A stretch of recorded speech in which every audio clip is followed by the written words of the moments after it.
Hello বন্ধুরা, কেমন আছেন সবাই? আশা করি ভালো আছেন।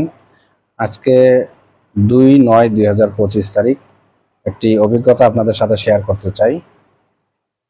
তো বিষয়টি হলো অনলাইনে পণ্য কেনাকাটার বিষয়। যারা অথেন্টিক ব্যবসা করে, যারা ব্যবসাটাকেই মূল লক্ষ্য হিসেবে ধরে রেখেছে, তারা অনলাইনে যখন পেজ খোলে তখন তাদের লোকেশন অ্যাড করা থাকে, কোন বিল্ডিং এর কোন এরিয়ার কোন বিল্ডিং এ কত নাম্বার শোরুমে তাদের দোকান বা অফিস আছে তার সমস্ত বিবরণ সেখানে দেওয়া থাকে। আর যারা চাটুকাদার তাদের একটা জাস্ট নামে মাত্র পেজ থাকে। অনলাইন ব্যবসা যেমন সহজ করেছে আপনাদের জীবনযাত্রাকে, ঠিক সেই রকম ভাবে প্রতারকদের জন্য করেছে একটা উন্মুক্ত দুয়ার প্রতারণার। আজকের বাস্তব যে ঘটনাটা, দিনাজপুর জেলার ফুলবাড়ি থেকে আমাকে ফোন করেছেন বেশ কয়েকবার। আমি তাকে চেষ্টা করেছি আইনগতভাবে যতটুকু সহযোগিতা করার, ফোনে আমি করেছি, কারণ পুরো বাংলাদেশের সমস্ত জায়গায় আমাকে সার্ভিস দেওয়া একার পক্ষে সম্ভব নয়। প্রথমে তাকে একটা অনলাইন থেকে পণ্য ক্রয় করেছে চাটুকাদার। আমার চেহারাটা কিন্তু কালো, কিন্তু এই মোবাইলের কারণে আমাকে ফর্সা দেখাচ্ছে, সুন্দর দেখাচ্ছে। এইভাবেই বিভিন্ন দামি ক্যামেরায় পণ্যগুলোকে তুলে এডিটিং এর মাধ্যমে সুন্দর করে পোস্ট করতেছে।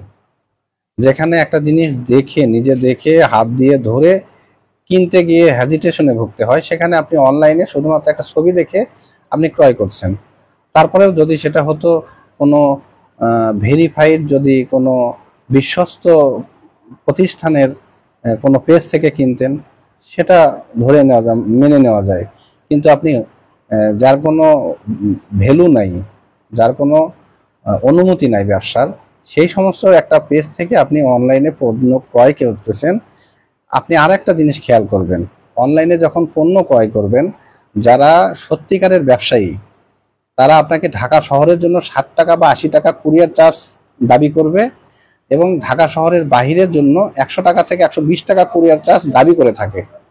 কিন্তু যারা প্রতারক, তারা আপনাকে প্রথমেই একটা 1-1.5 হাজার টাকা 2,000 টাকার একটা টার্গেট দেবে যে এই টাকাটা পেমেন্ট করেন, তারপরে আমরা কুরিয়ারে পণ্য বুক করতেছি। এরপরে দেখা যাবে তারা আবার একটা কারণ দেখিয়ে আপনার কাছে আরো 2,000, 2,500 বা 3,000 টাকা তারা দাবি করে বলবে। তারপরে দেখা যাবে সে আবার বলবে যে আপনার পণ্যটা আপনার কাছেই আছে, আপনি এত টাকা পেমেন্ট করলে ডেলিভারি ম্যান আপনার কাছে পণ্যটা বুঝিয়ে দেবে। এই যে বিষয়গুলো, আপনার গ্রাম্য ভাষায় যেটা বলে, আগে কাম পরে দাম। আগে কাজ করে নিয়ে পরে আপনি মূল্য পরিশোধ করতেছেন একজন শ্রমিকের, সেখানে অনলাইনে আপনি আগে টাকা দেওয়ার কোনো মানে হয়? এই সমস্ত কিছু আপনারা করিয়েন না। এই সমস্ত ব্যক্তিরা পুরোটাই প্রতারক। এদের পেজের কোনো আইডেন্টি নাই।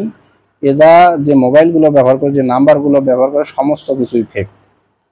এরা ফেক বলতে এমন কিছু যে যে নাম্বারগুলো তারা ব্যবহার করতেছে, তারা অন্যের আইডি দিয়ে তোলা সিমগুলো। আপনি যখন ধরতে যাচ্ছেন, দেখা যাচ্ছে যে সেই ব্যক্তিটা ওই সিম সম্পর্কে জানেই না যে এই সিমটা কার। এক্ষেত্রে আপনার অবশ্যই অনলাইনে পণ্য ক্রয় সম্পর্কে সচেতন থাকবেন। অনলাইনে পণ্য ক্রয়ের আগে বা কাউকে টাকা পেমেন্টের আগে অবশ্যই আপনি বিস্তারিত জেনে বুঝে তারপরে দেবেন। আপনি পণ্যটা হাতে পেয়ে তারপরে তাকে টাকা দেন। আপনি পণ্য ক্রয় করতেছেন ঘরে বসে, অবশ্যই আপনি কাজের ব্যস্ততা থাকতে পারে, আপনি সেখানে যাতায়াতের একটা ব্যাপার থাকতে পারে। হ্যাঁ, আপনি অনলাইনে পণ্য ক্রয় করতেছেন, ভালো, কিন্তু সেটা আপনি অনলাইনে যে পণ্যটা পাইলেন সেটা আপনি শর্ত এমন থাকবে যে আমি শুধু কুরিয়ার বিলটা দেবো, তারপরে আমি পণ্যটা হাতে পেয়ে তারপরে টাকাটা দেবো। এটা করতে পারেন, তাহলে আপনার টাকাটা সেভ থাকে। যদি পরবর্তীতে সে ওই টাকা দিয়ে যদি পণ্যটা নাও দেয়, তারপরে আপনার হয়তো 60 টাকা বা 120 টাকা সর্বোচ্চ সেখানে হয়তো আপনার হাত ছাড়া হতে পারে। কিন্তু আপনি যে টাকাটা পূর্বে সম্পূর্ণটাই দিয়ে দিলেন, দেখা গেল যে আপনাকে প্রতারণা করতে করতে শেষমেশ সেই পণ্যের চেয়ে 2-3 ডবল নিয়ে নিল, তাহলে কি হলো?